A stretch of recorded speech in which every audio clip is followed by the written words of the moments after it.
Si Dios me lo permite y no me da la tos, quiero hacer con vosotros una reflexión que no va a ser una predicación, va a ser más una reflexión, porque ya nos estamos acercando a terminar un año, o ya estamos a poquito tiempo de terminar un año y este año ha sido para mí ha sido intenso en muchas cosas, ¿no? Muchas batallas que he tenido que librar, y yo creo que todos vosotros también. Y no soy profeta ni hijo de profeta, como diría aquel, pero es que la vida es así. Empezamos un año y es un libro, como te compras una libreta en blanco, ¿no? Y está en blanco, no hay nada escrito. Y se va escribiendo. Y cuando llegas al final del año, revisas la libreta y has escrito un montón de cosas. Y eso son vivencias. Y hoy quiero recordar eso, con el tema de hoy. Que el Señor ha estado con nosotros en todo este tiempo. Y aquí hay personas, supongo, como digo, no soy profeta ni hijo de profeta, pero solo Dios sabe los corazones. Hay personas que están más cerca del Señor. Hay personas que están un poquito intermedio, como ese filete medio, ¿no? Y hay personas que están distantes. Cada uno sabe su relación con Dios. Pero lo que es claro es que todos, seas una persona en fuego encendido, sea una persona a mitad de hacer todavía, y sea una persona que quizás te has alejado un poco del Señor. Lo que es claro es que Dios ha tenido contigo en este año una historia. Eso, lo quieras creer o no, es así. ¿Por qué? Básicamente porque estás respirando hoy, y si estás respirando hay vida, y la vida proviene de Dios. Y si Dios te concede estar aquí respirando, es porque ha estado contigo trabajando. Y yo quiero que recordemos eso con esta sencilla predicación. Tú dirás, ¿eso qué es? ¿Qué es? ¿Qué? Eso son unas palabras en hebreo, justo con el texto que hemos estado repasando o hablando en estos tiempos, ¿no? Estos días. Diferentes predicadores han estado hablando sobre un título que Isaías le dio a ese hijo que nos fue dado. Evidentemente, ya sabemos todos, porque esto se ha predicado en estos días previos atrás, domingos previos, pasados, que ese hijo es Dios, es Jesús. Jesús. Y a ese Jesús se le ha dado los siguientes títulos. Soberano.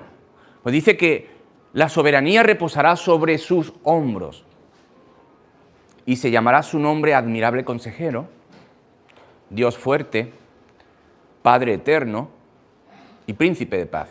Y hoy vamos a estar reflexionando en esta palabra, el Gibor. Como sabéis, el Antiguo Testamento, la Torá, los profetas, los salmos, los históricos, todos se escribieron en hebreo, ¿bien? Y cuando nosotros nos vamos a las definiciones que en su original se escribieron, encontramos que es más rico que un vocablo contiene muchas más acepciones que, por ejemplo, en nuestro castellano. Si decimos Dios fuerte, pues lo entendemos, es Dios fuerte. Pero en hebreo, el Gibor, que es Dios fuerte, implica algo más. En realidad es el Dios guerrero. Y eso uno lo deja como el Dios guerrero. Sí, el Dios guerrero que lucha y gana batallas para su pueblo. Eso es lo que significa el Gibor. Entonces podemos entender un poquito mejor. Porque un niño nos es nacido, un hijo nos ha sido dado, y la soberanía reposará sobre sus hombros, y se llamará su nombre admirable consejero, el Dios guerrero, el Dios que gana batallas, el Dios que sale a luchar por y para su pueblo. También es Padre eterno y es el príncipe de la paz.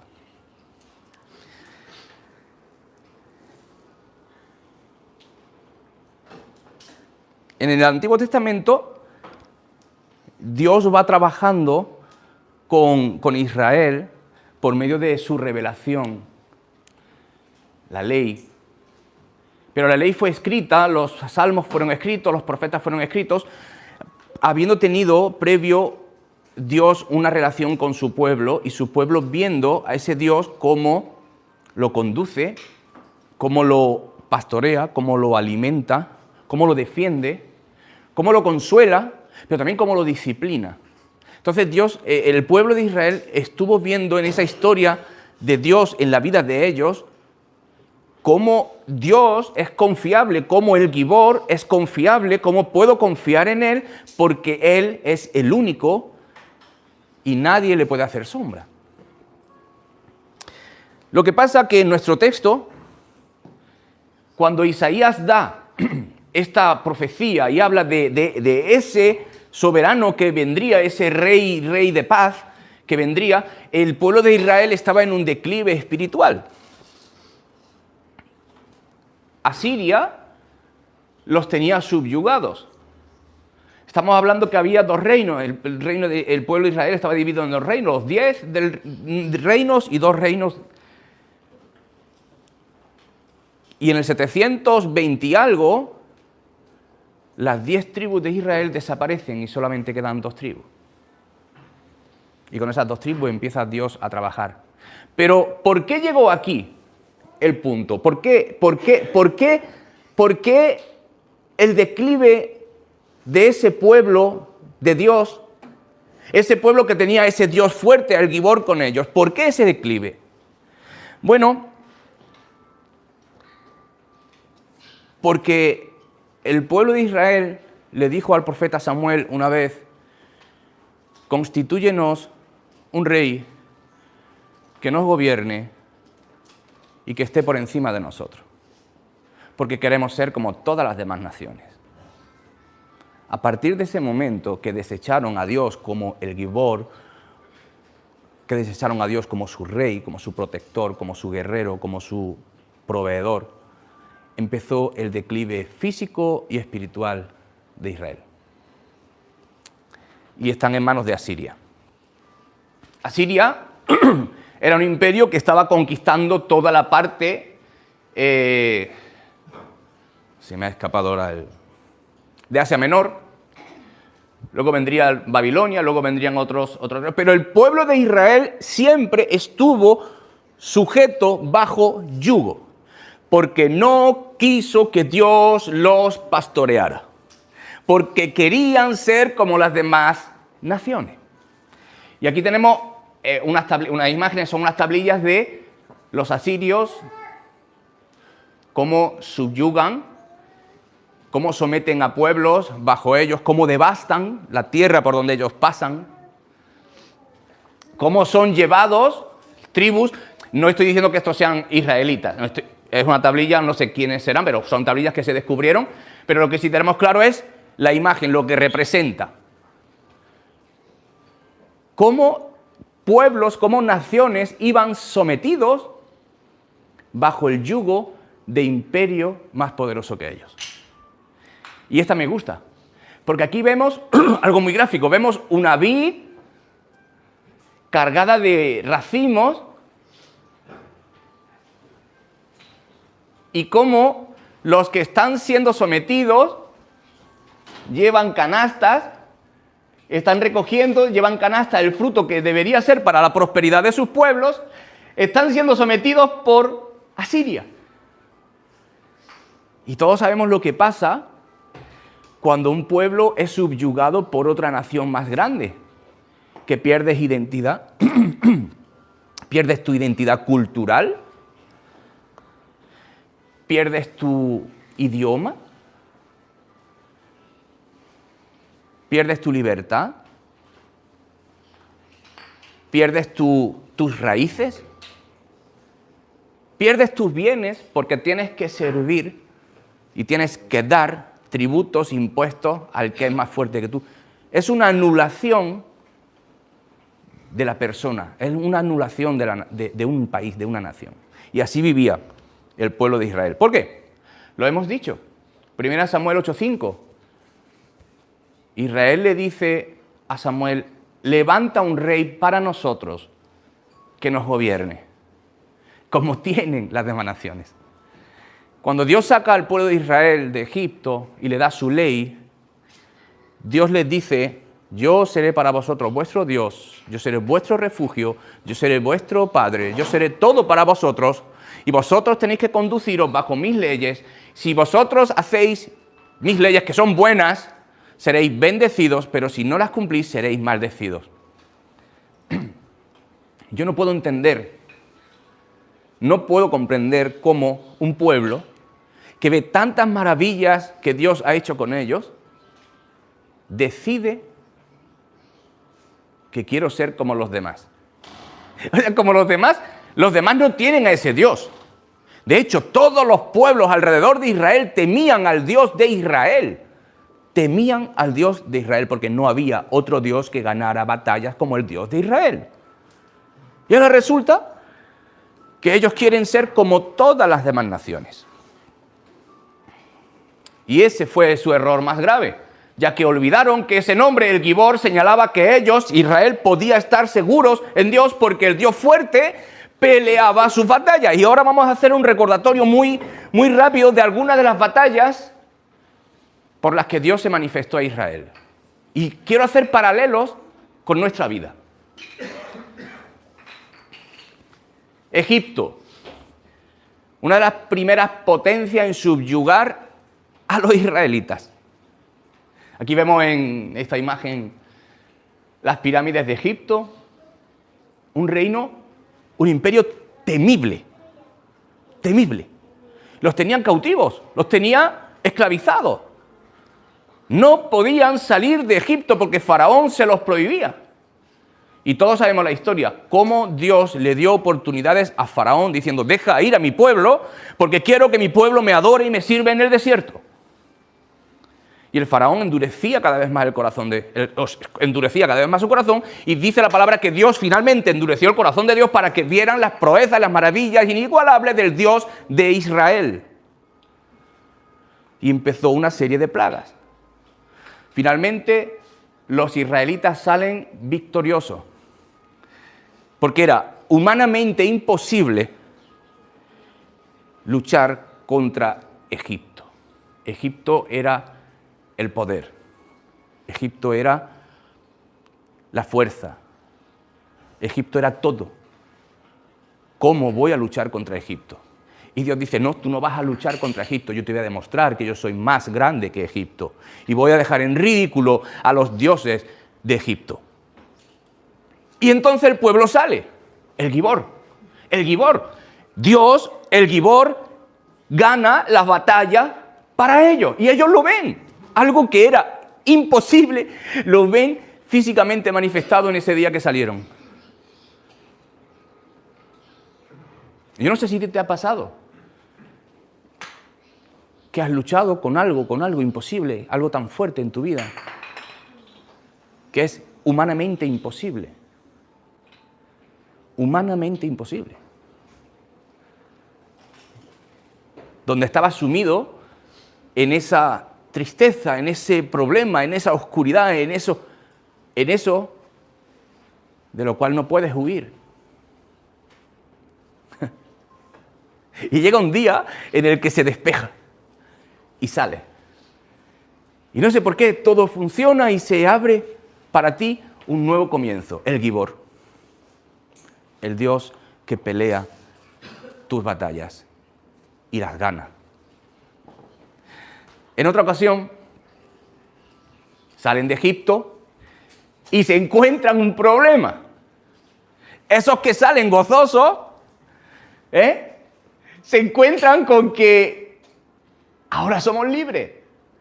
Pero resulta que han reaccionado los egipcios y vienen tras nosotros y nos encontramos que tenemos un mar y nos van a... De hecho, le dijeron a Moisés, ¿nos sacas de Egipto para que muramos ahora? A ver, ¿habéis visto las proezas que Dios hizo? Y en la primera encrucijada ya te vienes abajo. Y el Gibor, el Dios poderoso, el Dios que vence, el Dios guerrero, el Dios que gana las batallas por y para su pueblo, les abre el mar. Algo físicamente impensable. Físicamente impensable. Eso no se puede. Básicamente es imposible. Y Dios lo hace para ellos. Y el pueblo, dice la palabra, pasa en seco. En seco. Pero no solamente sobre el pueblo de Israel, sino que cuando están en el desierto, y por eso se llama desierto, en el desierto no hay nada. Solamente todo sombrío, quemado, sin vida, sin alma. ¿De qué vamos a comer? Y nos estamos muriendo de sed. Y Dios en el desierto les da agua de una piedra. Y todo el pueblo, dice, todo el pueblo y sus animales beben agua. En otras ocasiones hay comida, hay codornices, hay carne, hay maná. 40 años comiendo maná, nunca pasaron hambre. Dice otro texto que ni tu vestido se rompió, ni tu suela de zapatos se envejeció, o al revés. Estuviste cuidado en un desierto. Cuando se supone que en un desierto lo que viene es la muerte. Pero no solo eso, sino que Dios en el desierto mandaba por la noche su fuego. Cuando estás en la oscuridad, no sé si te pasa, a mí todavía me da miedo la oscuridad. Es verdad, no es broma, me da miedo la oscuridad. Quiero un poquito de luz. No me gusta la oscuridad. La luz nos hace estar tranquilos, nos hace estar recogidos, nos hace ver. Baja nuestras alarmas, estamos bien, pero también calienta, proporciona calor. Y es lo que Dios hacía con su pueblo. Cubría sus necesidades físicas, emocionales, todas. Y por el día, su nube. Su nube les proporcionaba dirección, donde iba la nube. Cuando la nube se levantaba del campamento, ellos se tenían que mover. La dirección la llevaba el Gibor, el Dios guerrero, direccionaba, sabían por dónde tenían que ir, y el pueblo, toda la masa del pueblo iba por donde Dios, esa nube, los dirigía. Pero también esa nube, adivina, les servía de protección contra el sol. Les servía de protección. O sea, el Gibor los estaba cuidando en todo momento. Pero también en sus batallas. Cuando un pueblo se levantaba para atacar a Israel, Israel oraba y Dios les decía: ya os lo he entregado en vuestras manos. No tenéis nada que temer. Id, porque estoy con vosotros. Ya está entregado. Y Israel, cuando estaba haciendo bien las cosas con Dios, ganaba ante sus propios enemigos.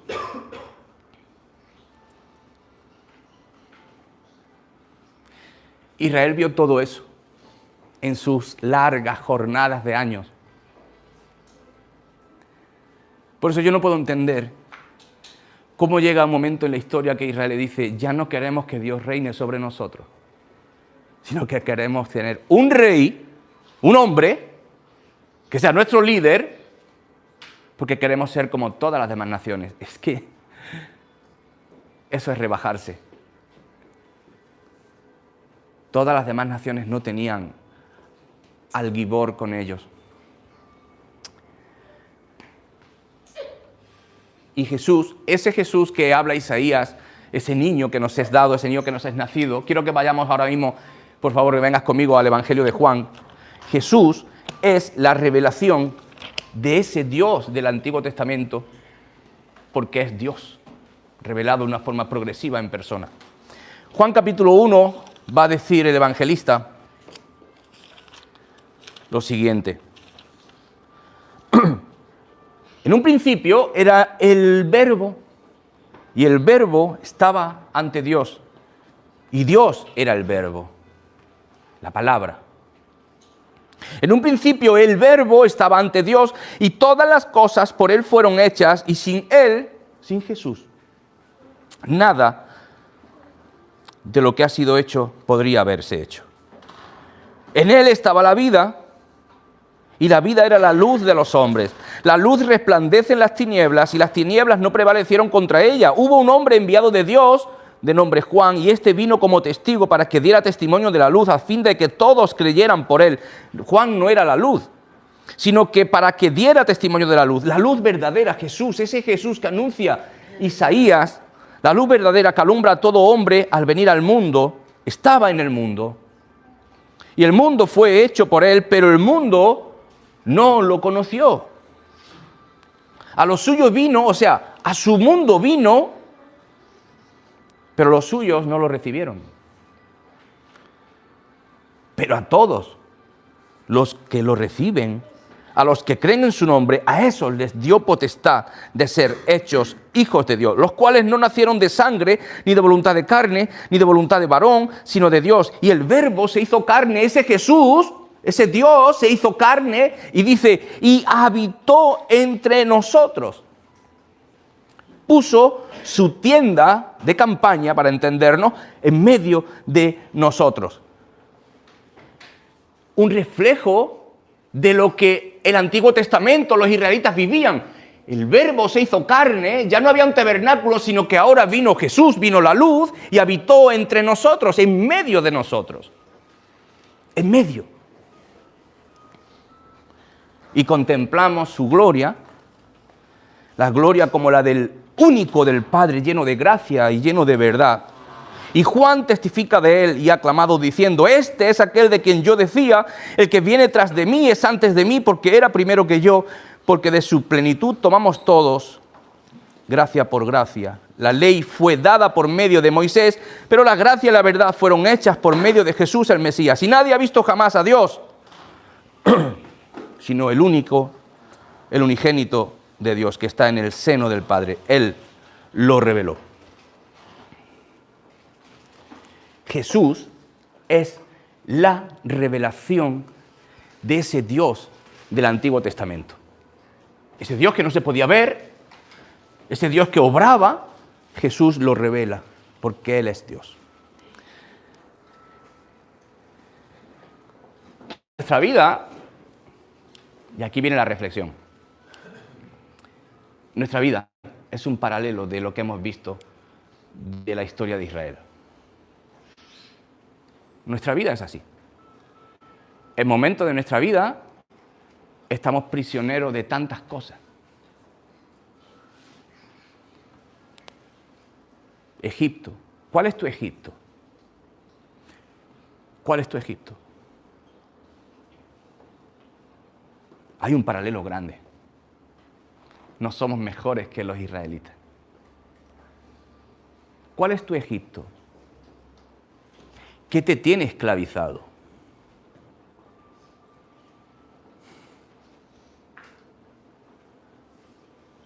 ¿Quieres salir? Pero no puedes, es demasiado grande para ti. Te tiene subyugado, te tiene oprimido. De hecho, tantas veces que ya has dicho, bueno, si es que ya no hay forma, voy a vivir así. Y así te amoldas y vives. Pero en el fondo de ti sabes que eres un esclavo. Que no quieres vivir así. Que estás esclavizado. Y necesitas al Gibor. Necesitas ese Dios guerrero que abra para ti ese mar.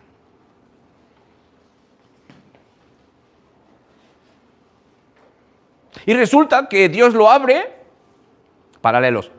Resulta que Dios lo abre y sales contento, victorioso. La primera imagen, ¿te acuerdas? Sales contento y victorioso, pero la primera de cambio, la primera prueba. Y te encuentras un mar delante de ti. Los problemas. La vida. Y vuelves a desesperarte.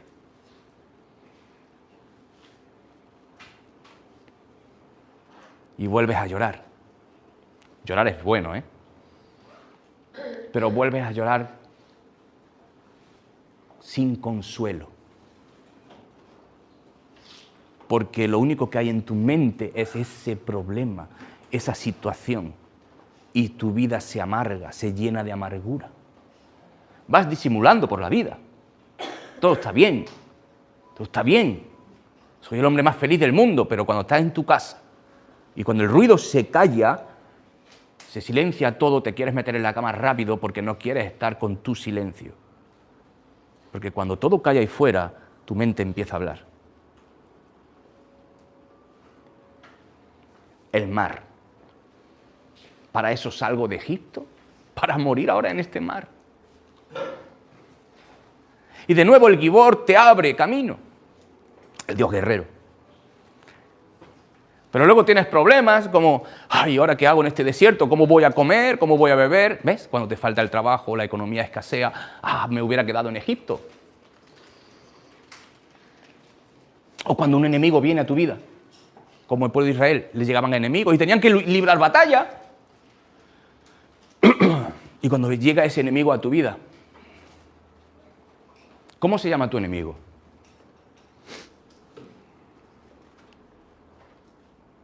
Todos tenemos enemigos. ¿Culpa? ¿Se llama culpa tu enemigo? ¿Aquello que sucedió es culpa?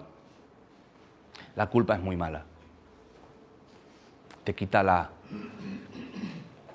la alegría, te quita la paz, te acusa. ¿O se llama miedo? ¿Miedo a qué? Miedo a soltar. Son enemigos grandes, ¿eh? Miedo a soltar.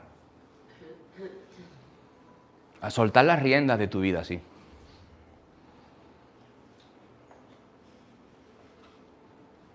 O se llama una familia que se está rompiendo. ¿Cómo se llama tu enemigo?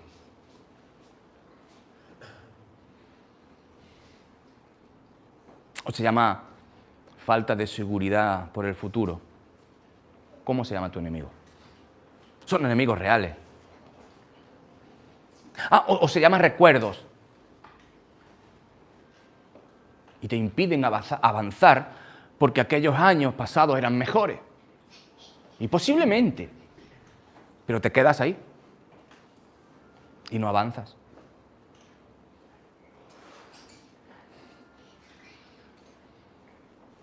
Todos luchamos con enemigos. O se llama heridas. Me hicieron daño y no perdonó.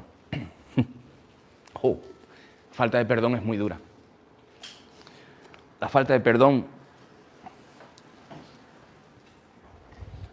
es una pesada carga que te quita la paz personal. La persona a quien tú no perdonas no se acuerda de ti. Pero tú vives acordándote de ella.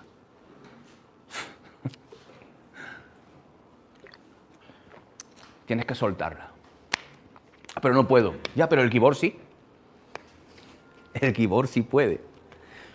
Dios, Jesús, el Dios guerrero, el que lucha las batallas por y para su pueblo y las vence. Eso es lo que significa esa palabra. El Dios poderoso. Ese sí puede. Sí puede.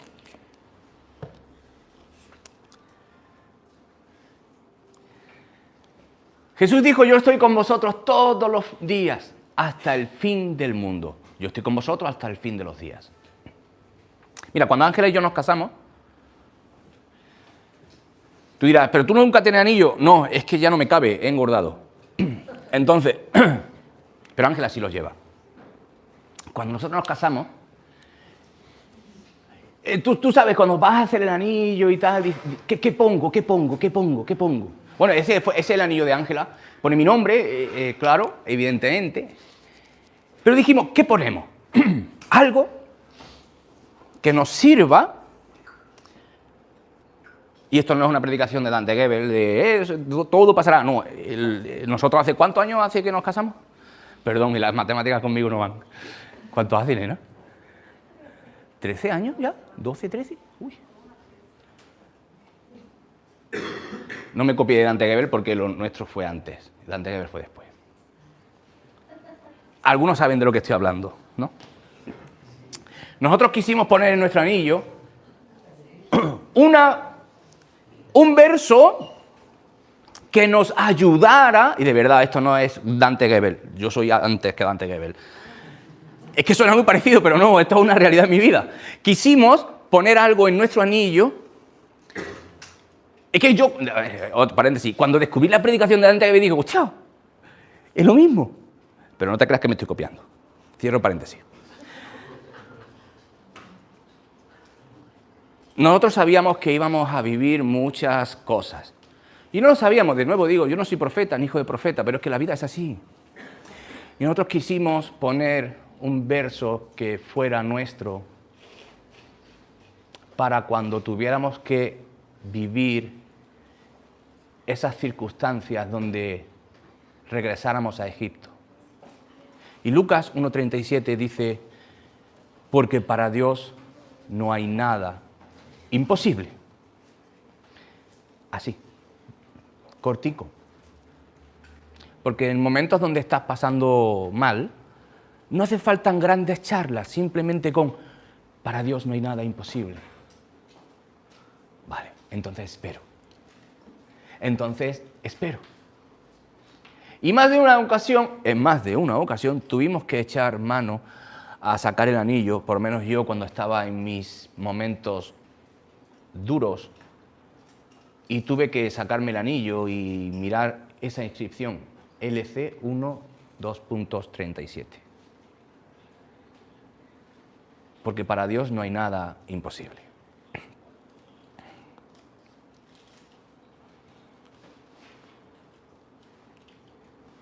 Cuando lo que he aprendido en mi vida, no me lo sé todo, por supuesto, estoy, como diría un amigo mío, soy un eterno estudiante de la vida. Pero en lo que he podido vivir y aprender, por mi experiencia, y es la vuestra también, estoy seguro, y esto ya es la parte final de la reflexión, a donde te quiero llevar. Dios nunca me ha dejado.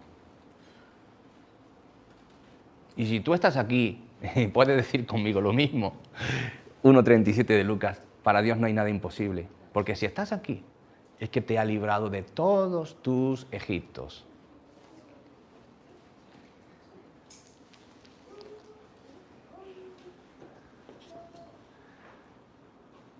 El 2025 ya se está quedando atrás. Yo no soy una persona de tener agendas, me gustaría, en base de una ocasión, he intentado empezarla, pero no soy así. Pero yo siempre que termina un año, o está terminando un año, me gusta tener un tiempo conmigo para reflexionar. Por cierto, ¿cómo se llama esa palabra danesa? ¿O de por ahí? Kuga. Es una palabra de Finlandia o no sé por dónde. Es un concepto de estar un tiempo contigo mismo, crear un entorno propicio, calmado, donde te lleve a la reflexión o un buen momento contigo. A mí me gusta hacer el Kuga, cuando termina un año, porque me pongo a pensar de dónde me ha librado Dios todo este año. Me pongo a pensar todo lo que Dios ha hecho conmigo este año. Me pongo a pensar todas las bendiciones que Dios me ha dado este año. Me pongo a pensar también en todos y cada uno de mis momentos, se me escaparán muchos seguramente, en los cuales he llorado este año. Me pongo a pensar todas las batallas en las cuales Dios ha estado conmigo y me ha librado. Y también me pongo a pensar en esas batallas donde Dios ha estado conmigo, pero yo no he estado con Él y he caído. En esa batalla donde he dicho, quiero un rey como todas las demás naciones. Y ahí fue cuando mi declive viene. A ti no te pasa porque eres mejor que yo, más santo, tienes aureola.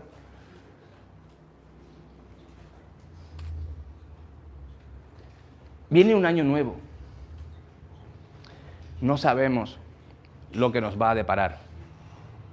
Anoche nos dieron la noticia, una amiga nuestra, Mariebel, el día 1 de diciembre cumplió años y ayer la estaban enterrando. Sí, murió. Cáncer en la cabeza. Del Salvador. La conocimos en el seminario. Pero yo digo, ella está con Dios. Ella está con Dios. Pero yo digo, me puse a pensar y digo, bueno, ella ha ganado, ella ha ganado, ella ha ganado. Porque nosotros vemos, evidentemente, vemos la muerte como, evidentemente, como una pérdida. Y sí, lo es, en lo físico lo es, pero es una ganancia, ella ha ganado. Pero evidentemente a los que quedan les duele. Lo que quiero decirte es, empezamos un 2026, no sabemos qué va a ocurrir. Es un cuaderno en blanco. Por eso es bueno terminar un año pensando en todas aquellas batallas, situaciones donde Dios ha estado conmigo. Porque eso me va a dar aliento para lo que puedo enfrentar en este nuevo año que viene, que no sé lo que va a pasar.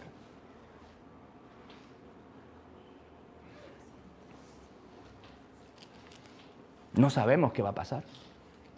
Pero lo que sí podemos saber es una cosa, que el Gibor, que el Dios guerrero, que el Dios fuerte, que el Dios poderoso que gana, está con nosotros porque Él lo dijo. Yo estoy con vosotros todos los días hasta el fin del mundo. La pregunta es, ¿sigue siendo tu rey? ¿O has pedido un rey?